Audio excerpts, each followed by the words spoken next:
Y comienza a...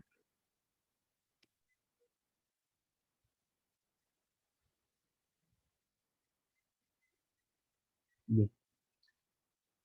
Bueno, pues el tema que hemos estado tratando en en estas semanas, porque ya son varias semanas que hemos estado tratando este tema, pues como ustedes se han dado cuenta, eh, no han sido temas tan sencillos,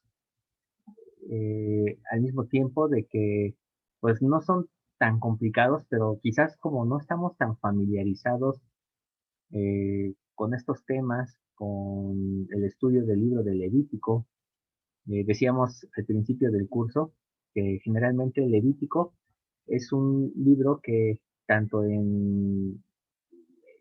bueno, en la mayoría de los estudios de instituto, como en la escuela dominical, prácticamente ese libro nos lo saltamos. Es así como de que pasamos de lo que es Éxodo hasta Números. Y el libro de Levíticos es así como de que, sí, hablaba de las ceremonias y de todo lo que hacían en los ritos. Pero como podemos darnos cuenta, el libro de Levítico realmente tiene una vigencia en nuestro aprendizaje. Es demasiado profundo y quizás esa es una de las razones por las cuales a veces nos atemoriza un poco el poder eh, pues estudiar este libro. Es muy profundo, es prácticamente una enseñanza celestial, pero recubierta de ritos temporales, de ritos o ceremonias de tipo terrenal. Y a veces eso es un poquito lo difícil para poder entender todo el libro de Levítico. Pero cuando ponemos a Cristo en el centro de estas ceremonias, de estas ordenanzas, y entonces empezamos a girar todas las cosas en torno a él, empiezan a tener un mejor significado. Pero recordemos que la Torá, los primeros 5 libros de la Biblia, no nos hablan solamente eh, de Cristo. Ese es su objetivo, mostrarnos a un Cristo oculto, de todas las cosas que Él tendría que hacer y que nosotros, por nuestro interés en Él, nosotros podamos descubrir a Cristo dentro de todo lo que está ahí escrito. Pero también nos habla de nosotros mismos, nos habla de nuestro viaje a través de esta tierra, de nuestra vida temporal en este tiempo que nos tocó vivir, y nos habla también del plan de salvación, de todas las cosas que Dios ha hecho desde antes de la fundación del mundo hasta después de esta vida. Entonces, como podemos ver, eh, el tema de Yom Kippur es un tema muy complejo porque nos habla precisamente de la obra que culmina Cristo. Es con lo que Él cierra y Él consuma todas las cosas. Por eso es que se van reuniendo todas las piezas en una sola.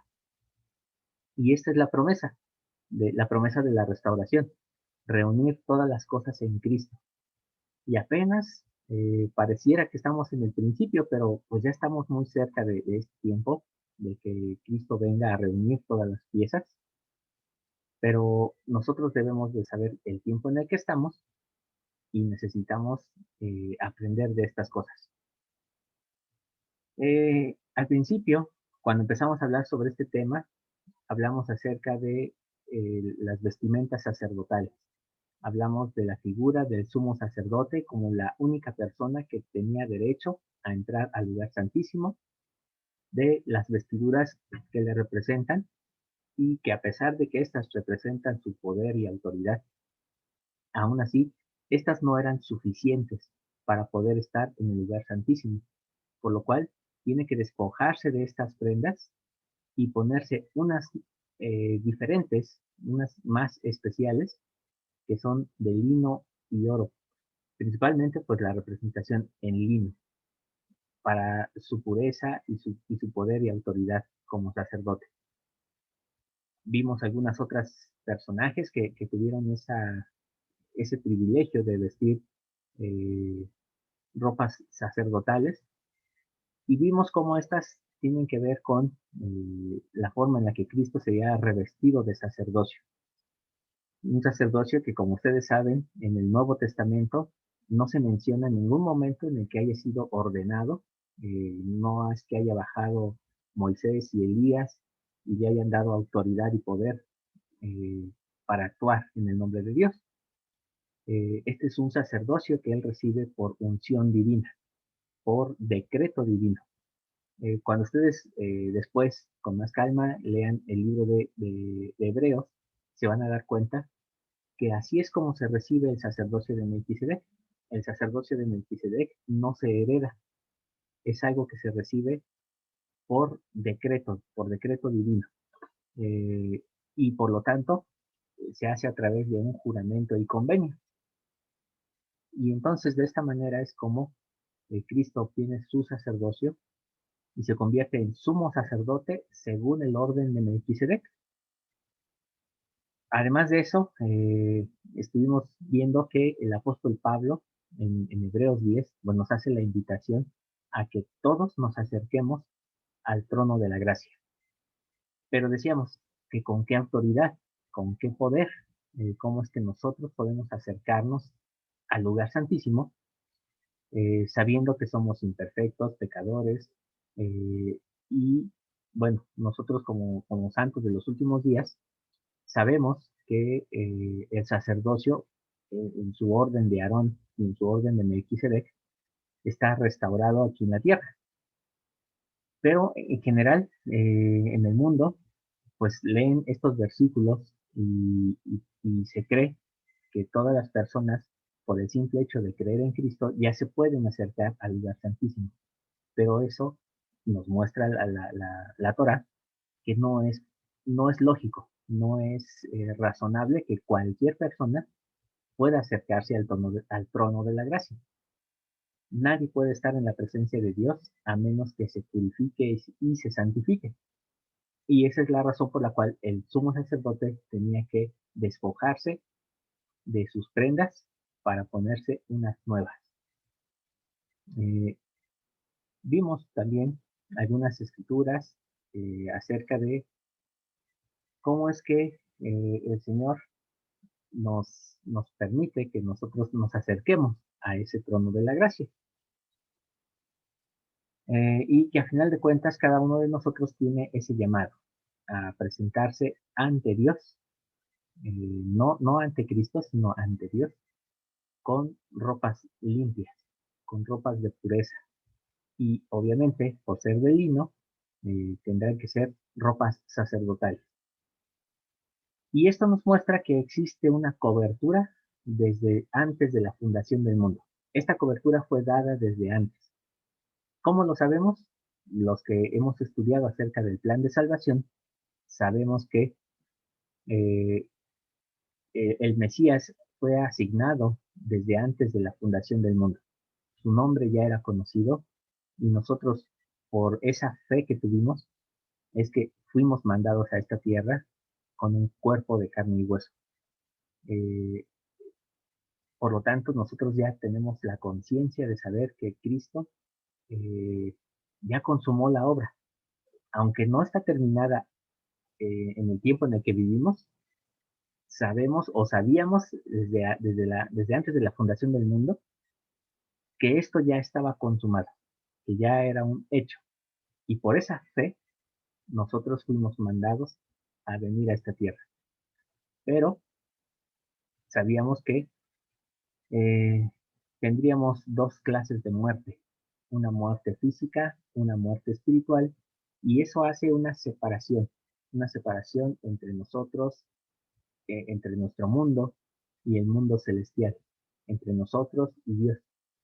Y esa separación no se puede vencer, porque ya está dada por decreto, por ley. Eh, y decía el apóstol Pablo que la ley se dio para que nosotros conociéramos el pecado, y no es porque no existiera, sino porque nosotros al tener la ley podemos darle nombre y saber cómo es que podemos restaurar esa separación. Y entonces Decíamos que cuando el Mesías viene en Pascua, Él vence el gran obstáculo que nos separaba y que nos hacía esclavos del infierno para siempre, que fue la muerte. Con la muerte vencida por medio de la resurrección de Cristo, entonces ahora nosotros tenemos absoluta libertad para actuar por nosotros mismos, para hacer ejercicio de nuestro albedrío y elegir entre la vida y la muerte. Pero si la muerte ya está vencida, entonces ¿de qué muerte estamos hablando? De la segunda muerte, de la muerte espiritual, esa que nos separa de Dios y nos vuelve nos pone en una condición irreconciliable con Él. Nosotros no podemos estar en su presencia a causa de nuestra muerte espiritual, porque somos rebeldes, porque somos necios, porque erramos, porque desconocemos muchas cosas, y entonces esto continuamente nos aleja de Dios. Pero entonces se ofrecería un medio para hacer posible esto. Y entonces hablamos de cómo es que Cristo puede ayudarnos a vencer este tipo de separación espiritual entre nosotros y Dios. Y vimos que eh, a través de su sacrificio es que entonces se da esta posibilidad de que nosotros nos reconciliemos. Y para ello necesitábamos saber qué, qué tipos de pecados hay en nuestras vidas. Pecados por error, porque lo desconocemos, porque no sabemos, y pecados también de aquellos que tal vez los conocemos, pero sin querer o tal vez queriendo, pero de alguna manera por nuestras rebeldías nosotros caemos en esas errores de desobediencia. Este tipo de sacrificios, perdón, este tipo de pecados en la ley existe un modo de expiarlos, existe una forma a través de algunos tipos de ofrendas. Y esas ofrendas se dan precisamente para vamos a decir, una expiación por estos pecados. Sin embargo, hay otros pecados que ya son mucho más graves, que son prácticamente irreconciliables, y en la ley de Moisés, o en la ley, en la Torah, perdón, no existe una forma de expiarlo. No hay forma en la que se pueda hacer una liberación de esos pecados, que son los pecados Pesha, en los cuales pasamos por alto intencionalmente y con alevosía los mandamientos de Dios. Decíamos que Pesha significa pasar por encima de, y entonces cuando hacemos eso estamos pisando los mandamientos de Dios en absoluta rebeldía y nos convertimos en hombres naturales. Para este tipo de pecados no hay forma de expiar, a menos que hubiera una forma. Y decíamos que, bueno, si los pecados de error o los pecados de rebeldía o diríamos, eh, los pecados culposos, sí tienen una forma de expiarse, entonces lo que hizo Jesucristo fue ayudarnos con esos pecados, pesha, esos pecados de rebeldía, que todos de alguna manera llegamos a cometer.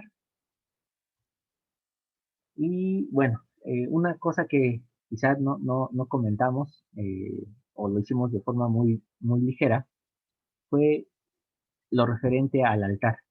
Y decíamos que existen otros medios de expiación, aparte de los que son por la muerte de los machos cabríos. Existen otros tipos de expiación: incienso, harina, oro e incluso la oración, pero todas están ligadas a este altar. ¿Y por qué? ¿Por qué están ligadas? Porque la sangre es el medio de expiación y la sangre se derramaba en este altar. Se hacía libación, así es la palabra que usa la Biblia. Y Libación se refiere a ese derramamiento de sangre en este altar, que es propiamente el momento en que Jesucristo derrama su sangre en Getsemaní.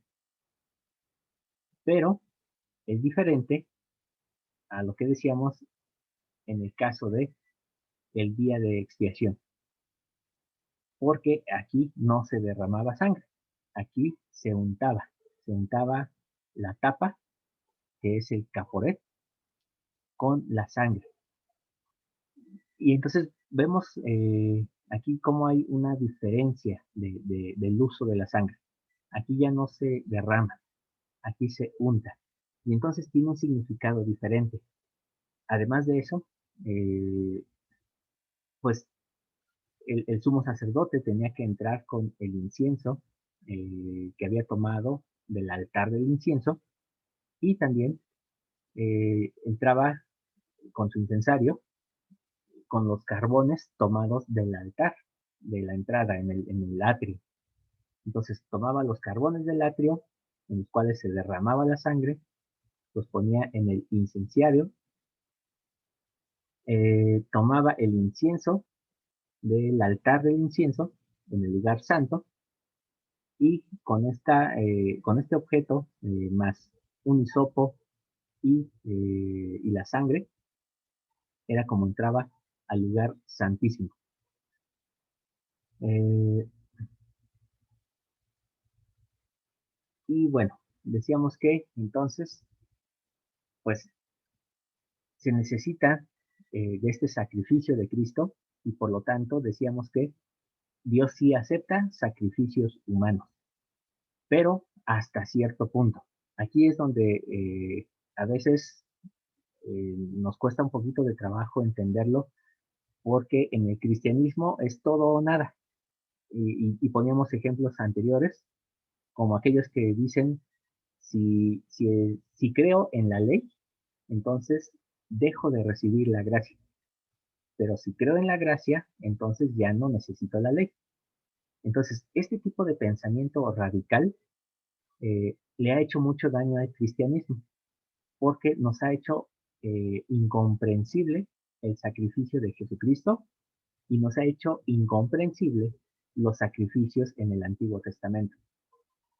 Pero cuando nos ponemos en un punto medio y empezamos a entender ambas partes, y entonces viene un mejor razonamiento para poder saber cómo trabaja la justicia y la misericordia.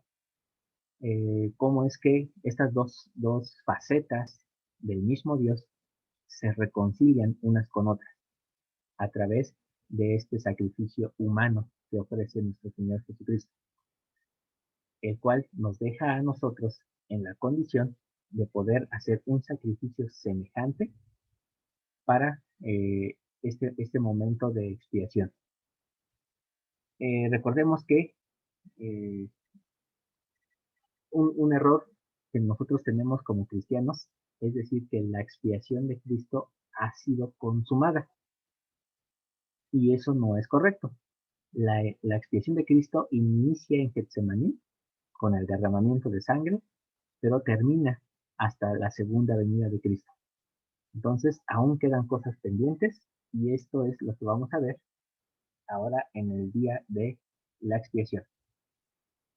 Eh,